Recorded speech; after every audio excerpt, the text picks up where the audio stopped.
বিষয় অবশ্য আপাতত আপনি কি বলেন এই বিষয়ে?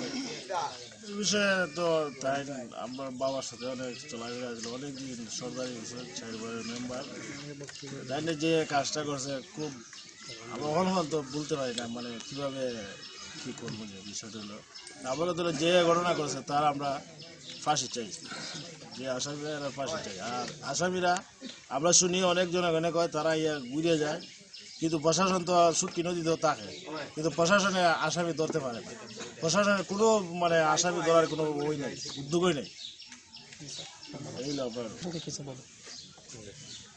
মেম্বার সাহেব ফোন করে যেতে পরিকল্পিতভাবে চারবারের মেম্বার, উনি অত্যন্ত ভালো মানুষ। উনি যে মারছে আমরা তার নিন্দা জানাই এবং আমরা এলাকার পক্ষ থেকে মানববন্ধন করছি, দৃষ্টান্তমূলক খুনিদের ফাঁসি চাই, আর খুনিদের দ্রুতভাবে ধরিয়ে এরা জন্য বিচার হয়, তাই বলে আমার